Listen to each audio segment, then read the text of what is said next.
And I migrated to Dubai recently, August 2011. And I happened to, I came to know about Islam. And my brother also here is in Dubai, and he keeps telling us about Allah. I'm really convinced, and with all the whatever knowledge that he shared with me, I'm totally convinced, and that Islam is the straightforward religion. And Allah is Alpha, He's Omega, He's the beginning and He's last. We cannot see sun more than 10 minutes. So how can we see a creator? So I'm totally convinced, but there are some questions, that we have doubts, because since I'm a born Christian, I have 4 questions, total 4 questions to Brother Zakir Naik. The first question is, brother, I've been listening to your videos, in YouTube, that you were talking about the Holy Spirit, and you specifically mentioned that Holy Spirit exists. So I just wanted to know, is Holy Spirit there in Islam according to Quran? And also there is a verse in Old Testament Bible that the Spirit of God is hovering over the waters. Spirit of God. So is Holy Spirit a separate from Allah? This is my question. Sisters asked 2 questions. Question number 1 is that there is Holy Spirit.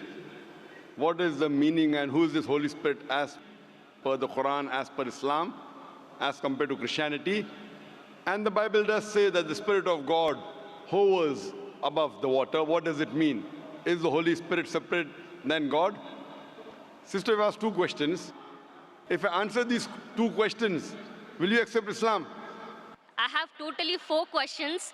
So okay, so you want me to answer the first 2 and then you'll ask the next 2 questions? No, yeah, absolutely. I'm 70%, I'm convinced, whatever knowledge that my brother shared with me, and I've been watching your videos, I'm 70% convinced. I'm being very honest and very transparent. So inshallah, if the 4 questions are answered, yes, if you're convinced 100%, you'll accept Islam. Inshallah, I will accept Islam.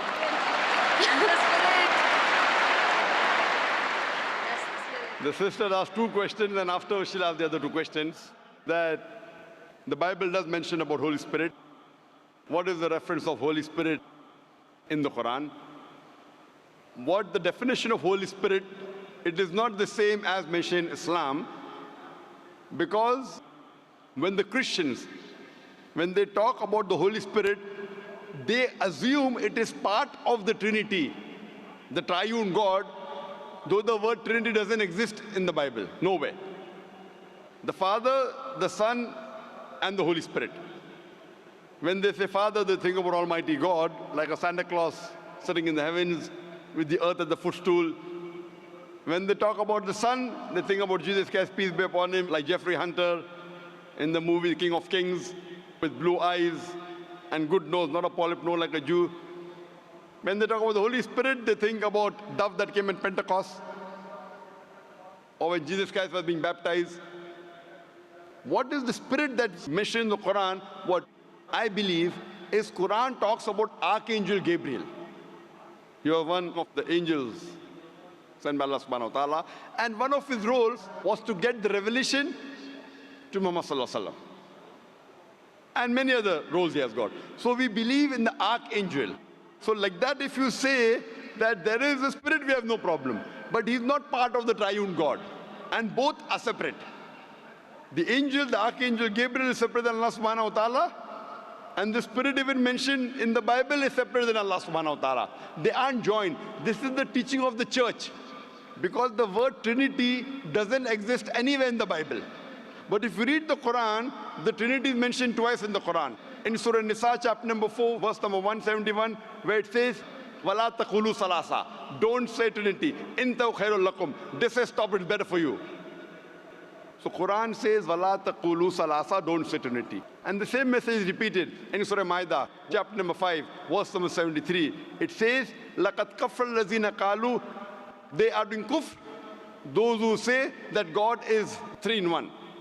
So the word Trinity, appears in the Quran twice, and both the places it says it is wrong to use the word Trinity.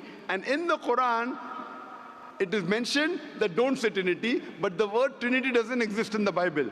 The closest verse to Trinity in the Bible is the first epistle of John, chapter number 5, verse number 7, which says, "For there are three that bear record in heaven, the Father, the Son, and the Holy Spirit. And these three are one."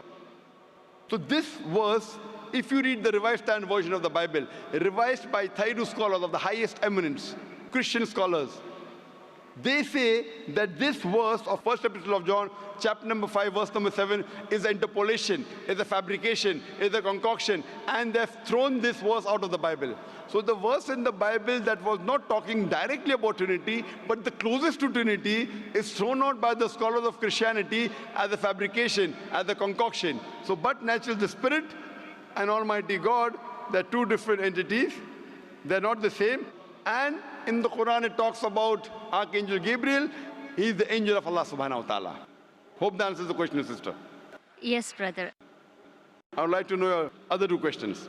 Yeah, my third question is, which is related to Holy Spirit only. All the prophets, all the man of God, like Prophet Abraham, Prophet Isaac, and Prophet Moses, peace be upon them, all the prophets, they used to intercede with Allah. They used to interact with Allah. So to interact with Allah, because they are all the chosen ones, they must be gifted by some strength. It might be the grace of God. So it is a power. There is that some power so that they're able to interact with Allah. So what is that power? So what is my understanding? I mean, what was my understanding all these days was, with the help of Holy Spirit, all the prophets were interceding with Allah. Is that true? Sister asked the question that the messengers of Allah subhanahu wa ta'ala intercede with Almighty God. Then she said interaction with Almighty God. Sister, the English word intercede and interaction are two different things. So is your question intercede or interaction? Intercedes. Intercede means that someone intercedes on somebody else's behalf. Someone intercedes on somebody else's behalf. Now this you have to realize that when you speak to Allah subhanahu wa ta'ala, Allah subhanahu wa ta'ala does not need anyone to intercede. The Quran says in Surah Ghafir, chapter number 40, verse number 60, "You ask me and I will answer your prayer." Allah subhanahu wa ta'ala does not require anyone to intercede with him. Why? And people give the example that, when you go in a court of law, when you're presenting your case to the judge, you hire lawyers. So like that, the messengers of God are our lawyers. This is okay and logical for a judge who is a human being, because the judge does not know who is the criminal, who is the robber. So the lawyer helps the judge to understand who is a criminal, who is a robber, who is not. But Allah subhanahu wa ta'ala has ilm ghaib. He does not require anyone to prove to him who is good, who is bad. So it is wrong to say intercede. Yes, someone can pray. A messenger can pray for other human beings. And Allah says in the Quran that Allah subhanahu wa ta'ala does not require any intercession except who He wills on the Day of Judgment. So on the Day of Judgment, Allah says He will give permission to certain people to intercede. And there are hadith saying that this special favor will be given to Prophet Muhammad, peace be upon him.